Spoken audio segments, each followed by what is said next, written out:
What's poppin', everybody? It's your boy, Snowy Kurama. Welcome to NDL Season 3, Week 2 against Bay and their Umbreon Havana. I think I got the team name right. I'll put it up on screen right now, if that was correct, or if not. But whatever the right one is.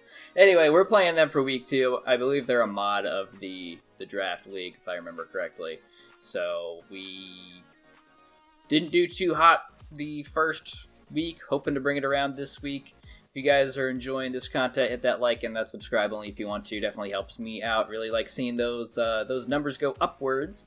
And let's go ahead and break down the team that we see here. So, I'm not sure if I'm the only one who notices this about Bay's team, but it seems to be most, if not all, electric types, featuring the honorary electric type Z Captain Lopunny.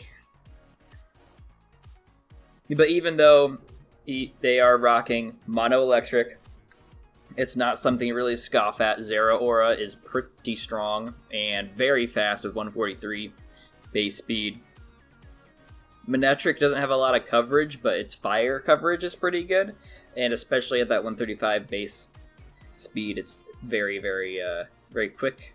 He's also got a Z Celebrator of his own in Raichu, and Webs if the speed wasn't enough. So this will be pretty challenging here. My only ground type on the team is 4 times Week 2 Grass, which the Galvantula and I want to say the Thundurus and the Zeraora both have access to Grass Knot. Zeraora might be more of a physical attacker, but I have seen and used especially offensive Zeraora. It is a real set, and it is real scary if you're not prepped for it.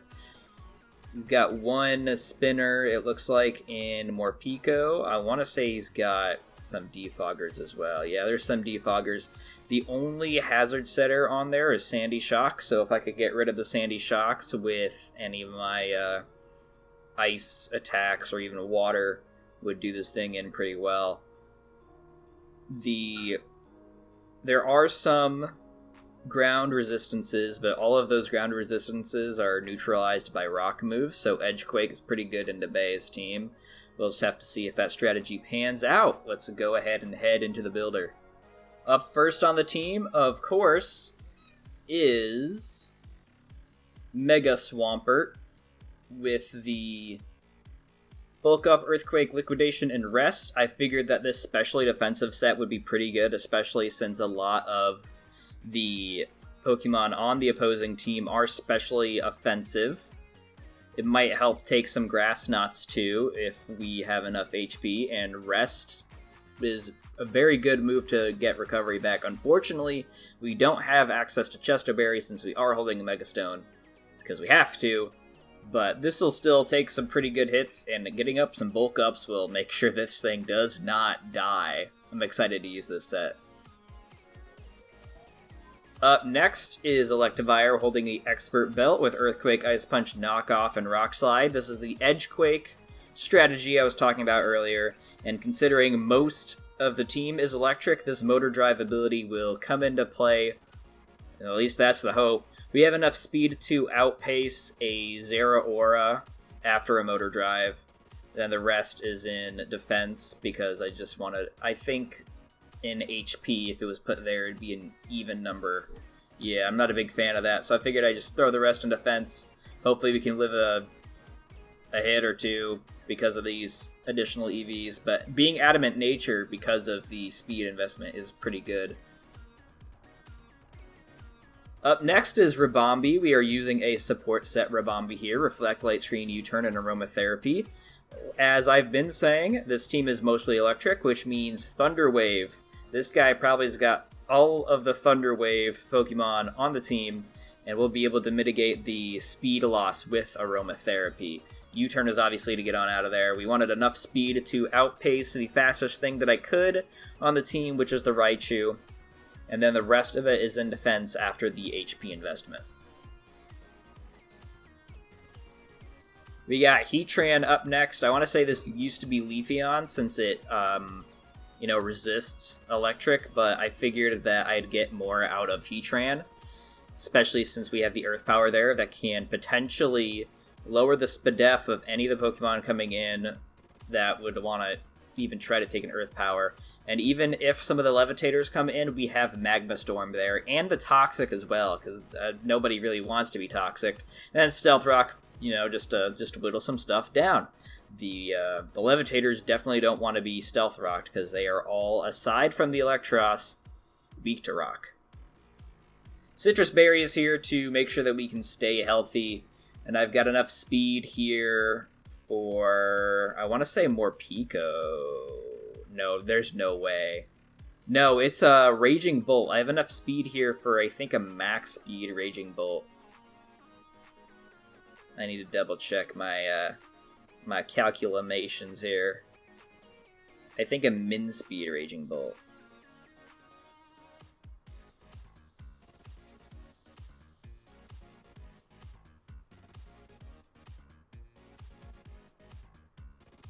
Some sort of Raging Bolt is what this outspeeds, I think. I think it's modest max speed or something. I don't quite remember. But the rest of it's in special attack, and I wanted as much HP as possible so that I could fire off as many Earth Powers and Magma Storms as I possibly can. Next guy up is Urshifu with the Wicked Blow, Close Combat, U-Turn, and Trailblaze this week. I wanted to have Trailblaze so that we could outspeed some of its faster guys.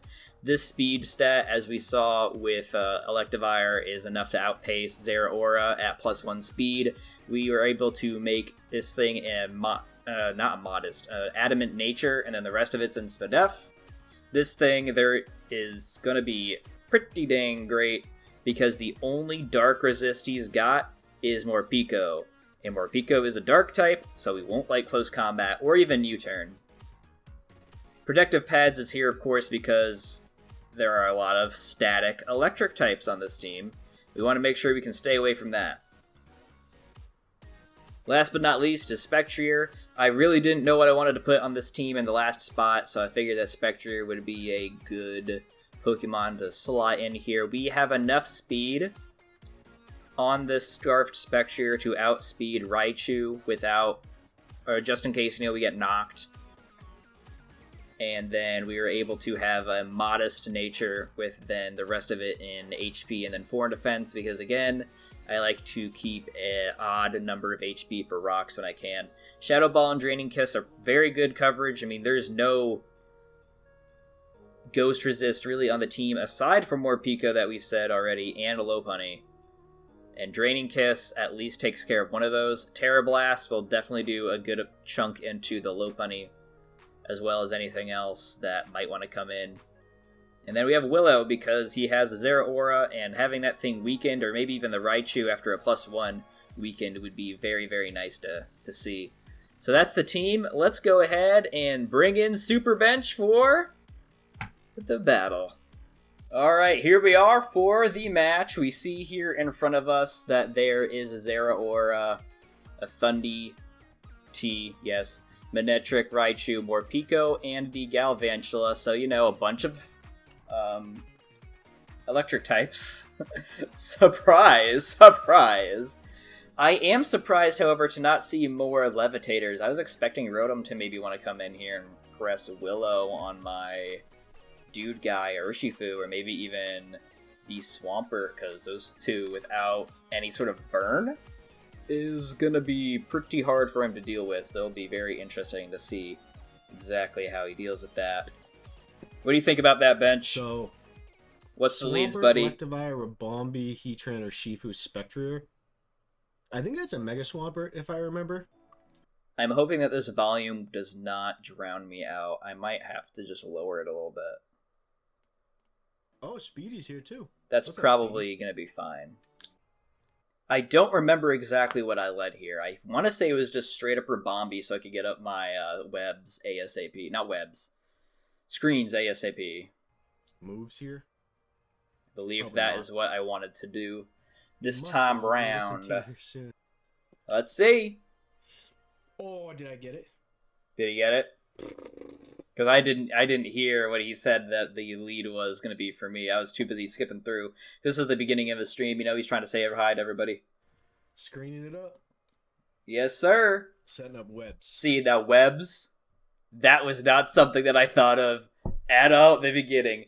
Because I was too busy focusing on all the electric types that I didn't even think about webs. I was thinking, okay, para, so, you know, aromatherapy and protective pads. I didn't think about boots to get away from their webs, so my outspeeding things with potential +1 kind of gets out the window here. It's kind of sucks, but we'll see how we can get through it. I set up both of my screens because I need them. Switch out.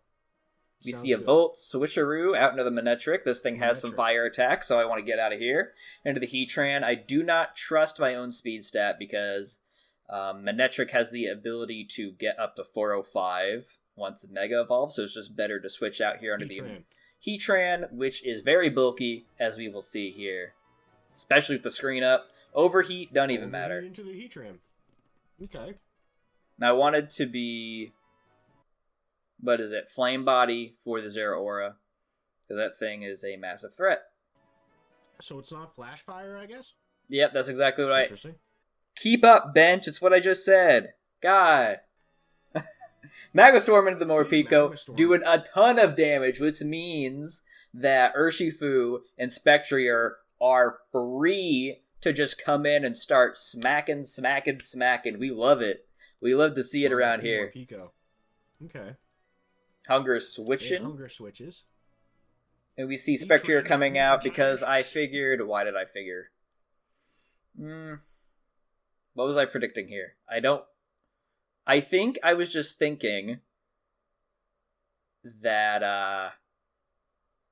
I tank anything that this thing wants to hit me with. Aside from maybe the dark moves, but maybe I was thinking of Volt Switch. I don't know. I don't remember. But Thundy is here. Watching VODs now and again. We see Dark Pulse coming off on this thing. We see Dark Pulse coming off that thing, which is not the best. I have Spectre. But, you know, Shadow Ball, I knew that it was going to 2-hit KO just off of the calcs. This is Spectre, mind you. 425 special attack. It's crazy. Morpeko comes out. I don't think I wanted to take another hit from that thing. Okay, Hunger Switch is back. So I figured I could just close combat, maybe even just Wicked Blow. No, what I wanted to do, you'll see here. You'll see here. Right. Trailblaze, so that I can get up my speed. So now we're at neutral speed, which is not exactly what I want out of that, but you know. It sucks that the pads got knocked, but it is what it is. It doesn't look like he brought any of his static guys aside from Raichu anyway. So it's not that big of a deal. So if I get stacked by Raichu, I got Aromatherapy B in the back, so it don't matter. We see Manectric coming out here with the attack and drop. I want to say I don't U-turn. I just go Swampert just so I can take the electric move, which is a pretty good. Okay. Then that just gives us a nice free Mega Evolution into an Earthquake. A Liquidation, actually. What was I predicting there? Maybe a Thundy to come out. That's probably what was going to happen that I thought. Okay. So Rambi comes in here, probably to set up the screens again. I say probably like I didn't just play this match. But the thing is, I didn't just play this match. This match is like a week old, so I'm like, what did I do? Taking the E-Ball. Then we take a Volt Switch. So Rabambi's just about dead, so we can... I'm hoping that these screens go up right now. They probably do. I at least get up a light screen, and I think that's going to be the only screen that I can get. So the Evire comes in. I'm hoping to take a Thunderbolt here. Motor Drive or something? And actually a Hyper Voice comes out, which is a very good idea, considering that my Swampert is still at full or so. And, you know, you might be thinking of Motor Drive, Excadrill, Electivire, he might not be, but I don't know why I'd bring Vital Spirit. I know he's not trying to yawn me or nothing. 15 points was a steal, I thought. Yeah, but that's all good. Galv is out here. We hit with an Earthquake and kill that thing. Right, this thing gets dead. Earthquake. Yes, it does get Earthquake. Crazy. Fun fact, Mr. Bencheroo. Zeraora is in here. And that right there is how I know it's a banded. Because non-banded damage, it's supposed to live on like 20 or something. So I was going to live with a, that much and then hit back on the Earthquake. But that's how I know that this thing is banded. Oh my god. This thing is banded. We see Spectrier coming out here because, again, like, I know it's banded. I've said it a couple of times. So obviously he can't stay in here, otherwise he's just going to waste a turn. Spectrier is so back. And so we're just going to fire off a Shadow Ball, I think. There's no reason to not fire off a Shadow Ball. Yep, Manectric will go down with the next hit. We are boosted with the light screen, so there is absolutely no reason to switch out. And then we see Spectrier's Grim Neigh popping off here. Yes, sir. Raichu comes in. If you don't use the right sets, and then Shadow Ball +1 knocks this guy out. So now he knows that I'm Scarf. Clearly. He thought he was going to get it with like a knockoff or something, probably. But it don't even matter. This thing is done. But I mean, that is a +2 Spectrier now. A +2 Spec is here. Faster? Yep. That is how we know that this thing is Scarf. Because I'm Scarf. And this thing gets up to like 339 speed or something. So I can use that to my advantage. He's got a Scarfer left. He's got a Bander left. Guy like me probably goes to a Swampert because, you know, I'm going to live the hit. Because it's going to do 0. We see him right here. We see him here now.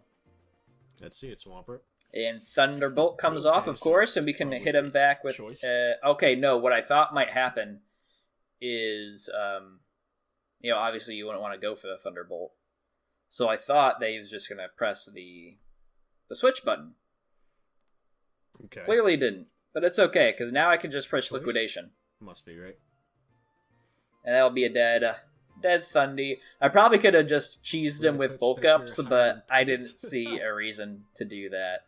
Close Combat comes in, doesn't even 2-hit KO, and we can come in and quake him. Let's go. Come in and quake them. The Chicago White Sox are here. 1-1 plus. Maybe plus. How'd I do against Tylord? Didn't I knock out 4 of his guys? So I might be +2? I don't know. Swampert. Big Swampert. That is the end of the game. That makes sense that it's Scarf, I guess, right? Some last little thoughts from Super Bench here. The webs and stuff too, but nice work, Snowy. Thanks, buddy. Let me know. I appreciate it, man. To honor your win. I appreciate it. So all right. I'm not going to show that part. If you want to see what Bench eats the next time, you better tune into his streams. Super Bench 45. A little bit of a plug, just as a thank you for letting him do all the work for for this part of the video. Thank you all so much for watching NDL Week 2 against Bay here in his Umbreon mascot team. Next week, we fight Connor Club and their insert team name here. I don't remember. Like this video if you have not already. Subscribe if you would like to, of course. Hit that bell so you know what it is I am uploading, and I will catch you for the next episode. I will see you then. Bye-bye.